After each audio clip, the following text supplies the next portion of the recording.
about a confidence builder. Oh, 399 with a 5. He goes ripping into the threes.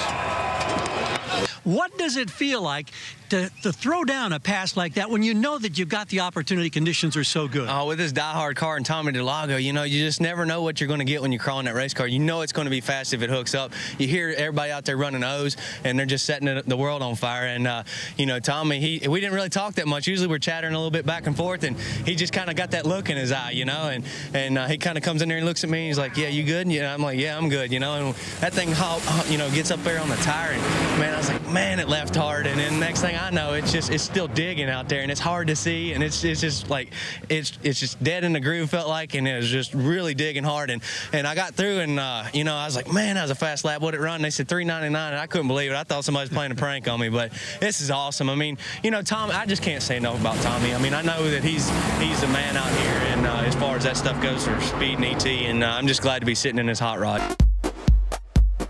And then funny car, Matt Hagan needs to run a 4:03.5 or quicker to back up that 399 for a new national record. He's up against Mike Neff, and watch Matt Hagan. He lights it up just before the finish line and misses it by 0.03 of a second. But to add insult to injury, that thing was burning pretty good, but Matt was able to get out, and he was A-OK. One more look at it. Car looked good early in the run, but you're going to see just before the finish line, it starts pushing out those head gaskets. Oil gets on the headers, and he had a pretty good barn burner going there for a while. There it is. Mike Neff and Matt Hagan. This going to be a record backup? 4:03.5 is the number. No, not for either one. Wow. Neither Hagan nor Neff get down the track. Tommy DeLago, look away at that one.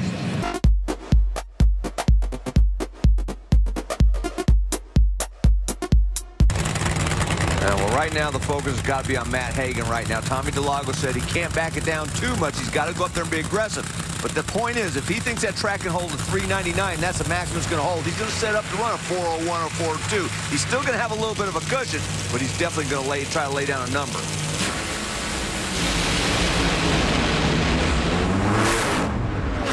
Here comes the number of 4:01, 322 miles an hour. Look at that speed. That's the fastest speed ever. By a mile. Oh, man, has that guy got a car? The sun, in and out. I'm watching you during that oil down. How many times did you second guess, third guess? Probably about 100, and I probably changed it. I actually even took the box cover off after the burnout and squeezed some more flows down because I know it's sensitive when the sun comes out, and I can't believe it ran that good. I don't.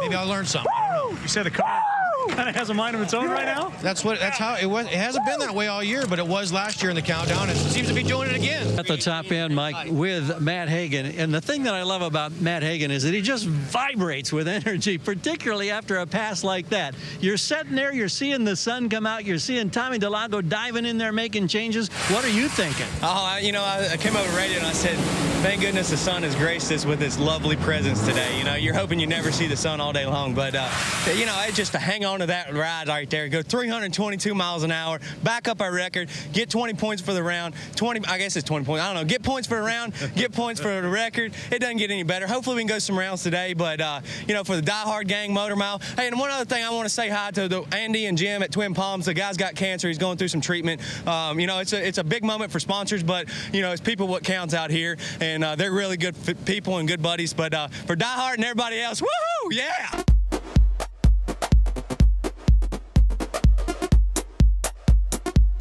The focus for that man is in the other lane. Cruz Pedregon. Cruz has really struggled this weekend. He's only been down the racetrack one time out of 5, but they know you can't take Cruz lightly because that car's been running so well this season. And one reason they're starting behind the 8-ball, Mike Dunn, they lost their computer for Q1, so they've been playing catch-up since then.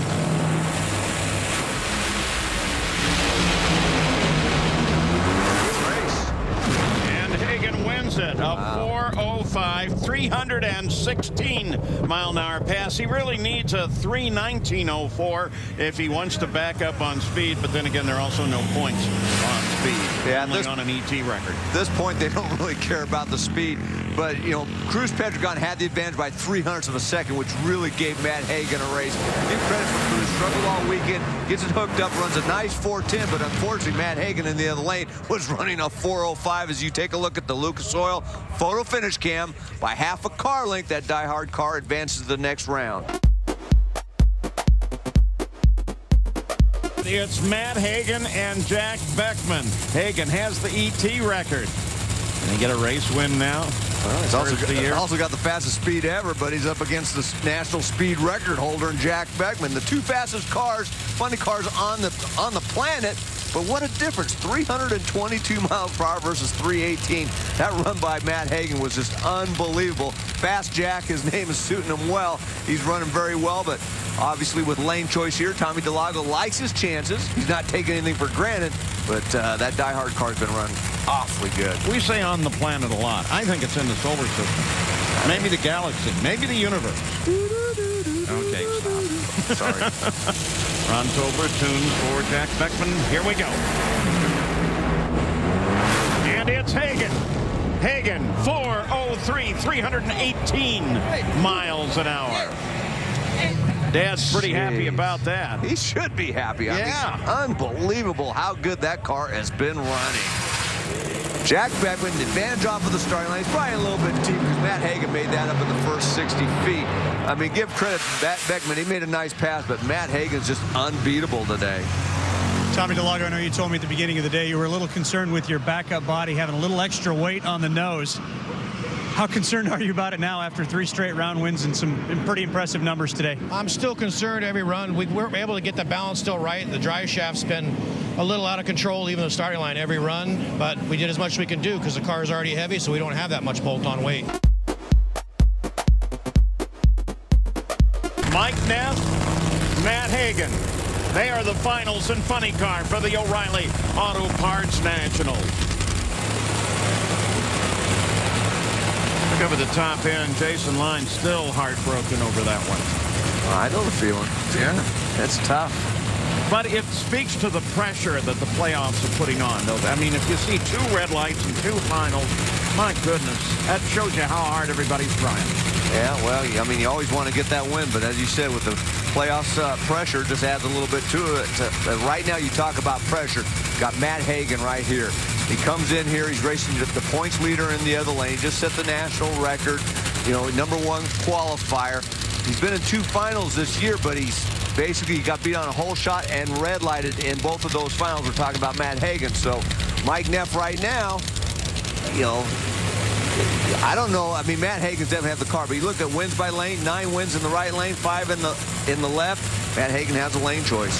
And Mike, for Matt Hagan right now, this is a matter of respect, earning Mike Neff, Zippy's respect. He told me the way that Neff has run this season, that he wants to emulate that here in the final 6 races, and this is about earning his respect. And he does. There it is. Matt Hagan, a 4:13, 301 miles an hour, gets his first win of the year. What a weekend this has been for Hagan. We keep talking about momentum and peaking, and he's done it, Dave Reeve. And what a time to do it, too, when your wife, Rachel Hagan, is here. Of course, David, we see you almost each and every week. Rachel, what has this weekend been like for you watching your husband do the things he's done, the numbers come up the way they have? It's been really great. I'm just so proud of him. Happy for him. Were you able to even watch that race? It was tough, but I'm really proud of him. He's worked really hard this year. David, your son, what do you think? Wow, I mean, you know, what else could you ask? You know, win 3 out of the qualifying rounds, be first, set the national record, you know, back it up today with a 401, then win the race. The only thing that he could have done wrong was not win, and we did that. It was just, you know, great time to peak. Mike Neff, that's Superman over there, you know, and we're just trying to get some of these points on this guy over here. And Tommy DeLago, you know, I say that name a lot, but he's the man that makes it happen. You know, and my guys, you know, there's been a couple times this year that we should have already had a couple of these, and I'm just glad that we finally got one before the year's up. Is there a great sense of relief then? Absolutely. You know, it's pressure, like I say, is always pressure, but Charles Barkley said pressure is what you put in tires. So we're just having fun with it.